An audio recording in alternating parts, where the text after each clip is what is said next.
Welcome to AutoMundial, the weekly car news and review show where this week we're comparing 3 of the best-selling American pickup trucks. And we have the latest Audi RS7 as well as a hypercar from Lamborghini.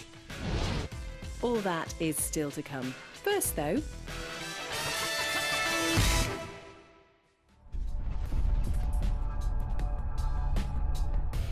French President Emmanuel Macron has pledged a whopping €8 billion stimulus towards the struggling automotive industry, a country which is the 3rd largest supplier of cars in Europe. This includes a state-backed bank loan of €5 million in investment for Renault alone.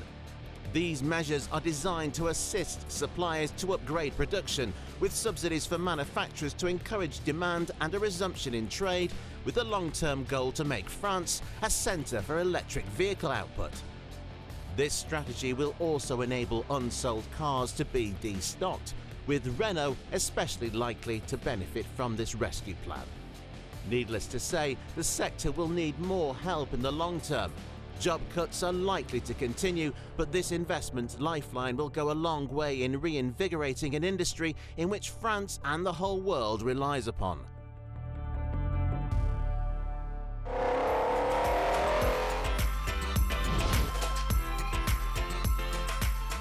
multi-purpose vehicles, or MPVs, were once all the rage. Before every manufacturer had half a dozen SUVs in their lineups, MPVs offered extra space for passengers and their luggage on the same footprint as a family hatchback. These days, though, MPVs are few and far between, but niche-filling Mercedes still offers this, the B-Class. Now in its 3rd generation, Mercedes has quietly been keeping the tall hatchback market alive, having sold 1.5 million of them since the original car was launched in 2005. And while it's still designed to be as practical as a compact car can be, unlike a Renault Scenic or Volkswagen Golf SV, it features all the luxuries and gadgets one expects from a Mercedes. Based on the popular A-Class, the B is available with all of the expensive options and technology you get on its sister car. Basic models come with a pair of 7-inch screens. They're bright and sharp and include navigation and voice control. If you're willing to splash out a bit, though, you can get a beautiful pair of bigger screens stretching out across the top of the dash. Be warned, though, while they might look great, they are quite distracting. Elsewhere in the cabin, everything is typically Mercedes. The materials on display are first class with excellent fit and finish and an ultra-modern look. It's very similar to the A-Class's interior, but you sit higher and the driving position isn't as comfortable. This, though, is a car for carrying passengers, so rear bench space is a priority. Thankfully, there's acres of space for those in the back. The tall roofline means headroom is excellent and there's plenty of legroom too. Boot space is decent and a lot better than many crossover SUVs we've seen. There's a wide range of petrol and diesel engines to choose from, with the highlight being the B250's 2-litre petrol, which can do 0 to 62 in just 6.4 seconds and on to 155 miles per hour. Then there's the frugal diesel B220D, which offers a great blend of economy and performance, with its 187 brake horsepower allowing for a 7.2 second 0 to 62 time. Crucially, though, its CO2 figures are incredible for a diesel MPV, ensuring it's a future-proof car. Whichever engine you choose, though, the B-Class remains a quiet, refined way to travel. Power delivery throughout the range is smooth, although the smaller diesel engines do feel sluggish. It rides nicely, though, especially around town, where the B-Class begins to feel more like an S-Class limo. It's very impressive, but it isn't a car that'll deliver any sort of thrill on a good road. Push on and you'll be greeted with plenty of understeer and an all-round lackluster driving experience.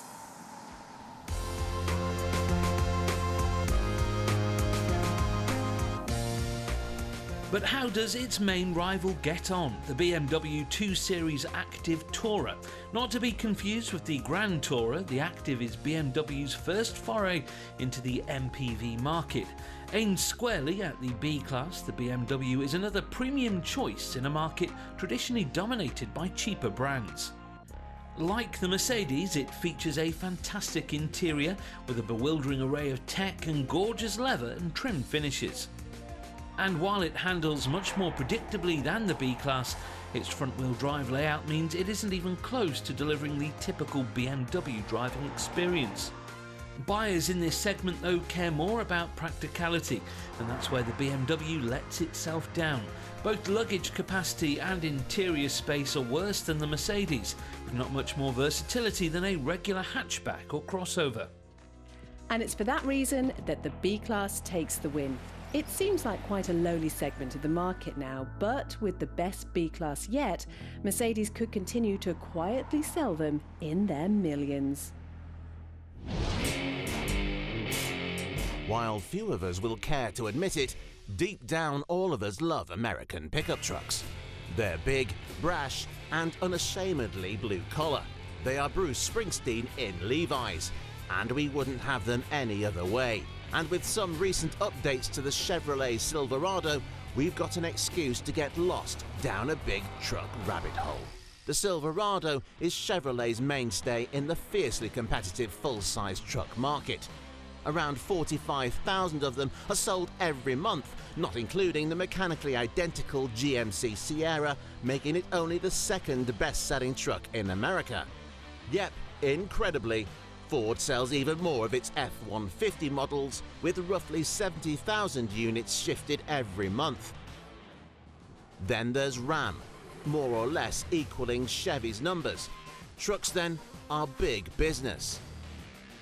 This new 4th-gen Silverado may look bold and aggressive, but it certainly isn't a case of form over function. The big Chevy is a workhorse, pure and simple. It's not meant to be stylish or flashy. It is, as it's always been, reliable and rugged. So what's been updated? Well, along with its intimidating new face, the Silverado has gone on a crash diet. A little over 200 kilograms have been removed, with aluminium panels replacing many of the old steel ones. That weight reduction has a profound effect throughout the truck. Acceleration across the engine range is improved, as is the fuel economy. Another benefit of its weight loss is improved towing capacity, which is up by 5%. Payload capacity is also increased, a big plus point for truck buyers. But these big trucks aren't just used for hauling stuff. They're also used for hauling people. Most of the time the bed will be empty, so how does the new Silverado handle day-to-day commuting? Well, once again, thanks to added aluminium, it's more agile. Okay, it doesn't exactly handle like a sports car, but it's certainly noticeable. Inside, it appears at first glance to be business as usual. It lacks the panache of the Ram and Ford interiors, but it's functional and robust, as a truck interior should be. It has all the latest tech that its rivals have, but it's not as slick. The Silverado then is a decent all-rounder. It's nothing flashy, but it digs in and gets on with it. But what about its competitors?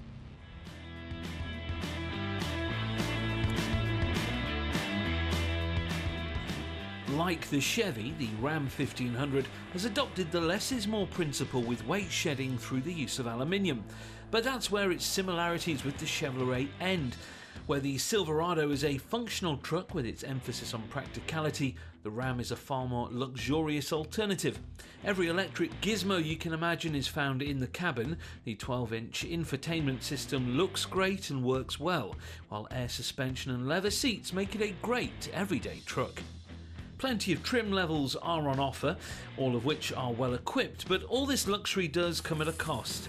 The Ram range is vastly more expensive than equivalent Chevy and Ford models. It's certainly the flashiest too, with enough chrome to embarrass a 50s Cadillac. On the road, economy is on par with the Chevy, and while it does feel as heavy as it still is, the air suspension does a good enough job of keeping it on the right track.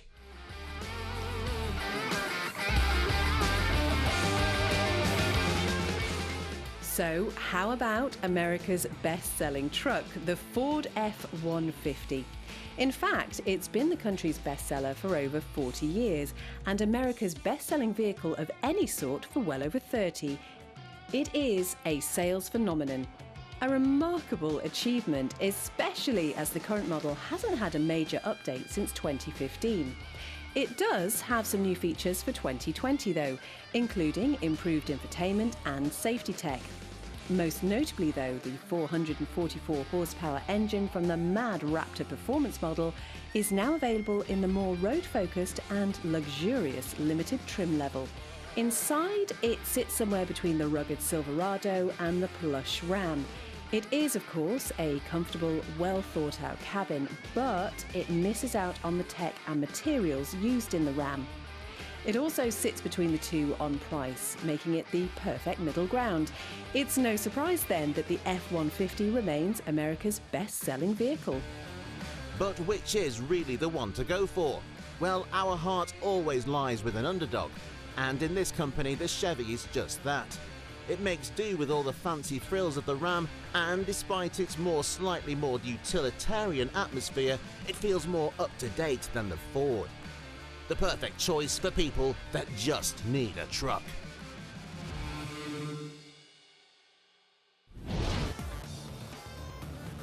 Still to come, a Lamborghini show car and the Audi RS7.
Coming up, the Audi RS7 Sportback, but first...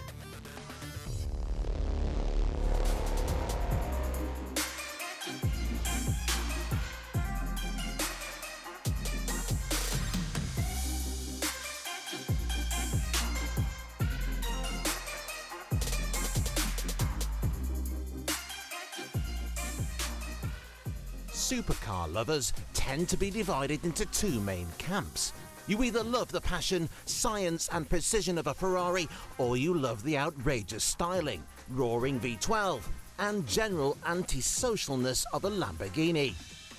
But while Ferrari has been making strides with its hybrid technology, the Santa Gata rivals have been lagging behind until now. One of our favourite cars at last year's Frankfurt Motor Show, the all-new SIAN, is the Raging Bull's first foray into electrification. Don't think it's gone all tame though. It's a hybrid in the loosest sense of the word.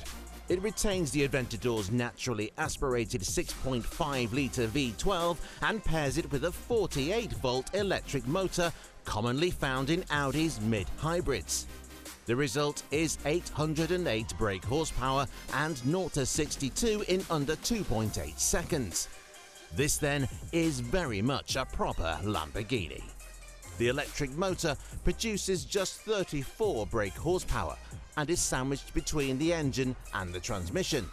Unlike most hybrids, it's powered by a supercapacitor, which Lamborghini reckons is 3 times more powerful than the more conventional lithium-ion setups. The V12, though, is largely identical to the one in the Aventador, upon which the SIAN is based. It has been remapped, though, and gets some fancy new titanium intake valves and a new exhaust system. It also features lots of cool aero trickery to maximise downforce and cooling. The styling is just as outrageous as we were hoping, with influences from the Countach visible at the front end, the glass engine cover and in the rear lights. It looks incredible and will no doubt silence those critics who say Lambo's styling is getting too bland. There are countless Y-shaped details too in the lights, NACA ducts and engine cover, inspired by the Terzo Millennio concept. Things are a little more conventional inside, where the Aventador interior remains largely intact. This SIAN does get some bespoke trim though, and a fantastic new set of screens, bringing the ancient dash of the regular car into 2020. The name SIAN translates as flash of lightning in the local Bolognese dialect, something of a reference to its hybrid powertrain. Its full name, though, is SIAN FKP 37, in honour of the late VW Group boss Ferdinand Piëch, who passed away last year. Only 63 will be built, and predictably, they're all already sold. Lamborghini hasn't disclosed the price tag, but we guess it's way into the millions of any currency you can imagine. And while the pathetic hybrid system seems like a gimmick, it at least shows that the Lambo V12 isn't leaving us anytime soon.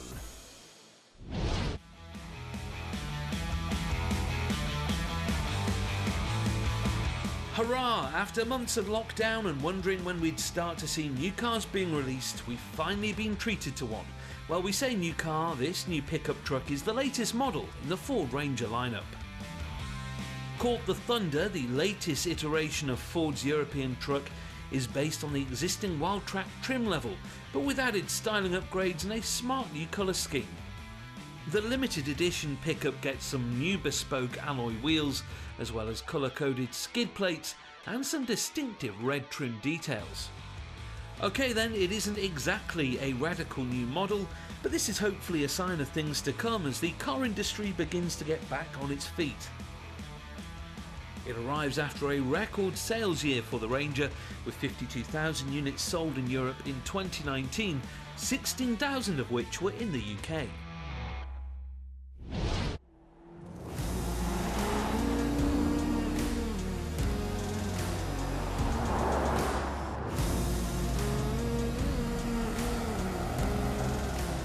Mercedes and BMW are famous for their super saloons. The M5 and E63 pair supercar performance with executive saloon styling and practicality. However, if you want Audi's equivalent, the RS6, you have to settle for an estate. Now though, Audi has compromised to those who don't need the extra boot space with this, a four-door coupe called the RS7 Sportback. Using the same drivetrain as the mighty new RS6 Avant, the Sportsback clothes it in a sleek, curvaceous body. Like the RS6, it has wide wheels and a gaping grille, but to our eyes at least, it doesn't look quite as aggressive as the estate car. The RS6 looks angry with its swollen arches and low stance, but the RS7 seems a bit tamer. Perhaps that's because the standard A7 is already a wide car, so the ever so slightly bigger arches don't have as much of an effect. Either way, this is still a great looking car. The low roofline sweeps down to a tapered rear end, putting forward a convincing case for four-door coupes. It stands out nicely from regular A7s too, with bigger intakes, enormous exhaust pipes and a distinct lack of chrome trim. There are changes inside too, with some sport seats and countless RS badges reminding you that you're in something a bit special. The retro rev counter on the digital display is reminiscent of the original Quattro, although the less nostalgic among you can change it to a regular analogue style dial. Making use of the RS6's 4-litre twin-turbo V8, the Sportback pumps out a mighty 592 brake horsepower. It incongruously features a 48-volt mild hybrid system, which not only improves fuel economy, but also compensates for turbo lag, meaning you have more grunt more of the time. Other kit includes a new 8-speed auto box, a clever adaptive differential which can send up to 85% of the power to the rear wheels, and some active anti-roll suspension, again boosted by the hybrid system. Unsurprisingly, this Quattro Wolf in sheep's clothing is quick, seriously quick. 0 to 62 miles per hour is handled in just 3.6 seconds, and it'll keep on going all the way up to a limited top speed of 189. In the corners, it handles its bulk with ease, with the air suspension and four-wheel steering making it uncannily stable at high speed. As with pretty much all fast Audi, it doesn't have the most communicative steering, especially when compared to a BMW M5, but it has tons of grip, while the somewhat muted V8 fires you out of corners. But should you take this over the BMW? While it may look a bit more sensible thanks to its traditional saloon car body style, make no mistake, the M5 competition is a real supercar slayer.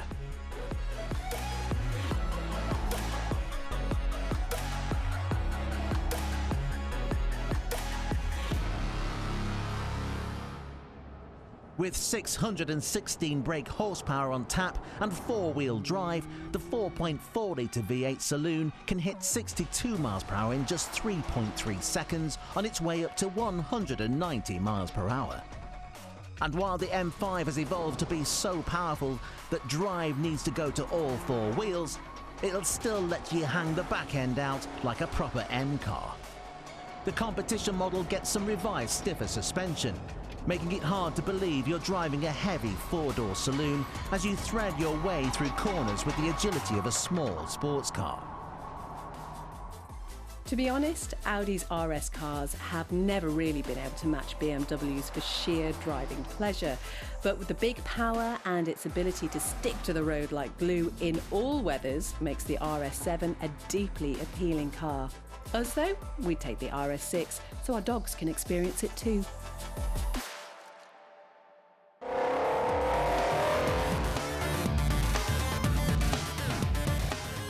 Join us again next week on AutoMundial as we take our first look at the new Cadillac C24.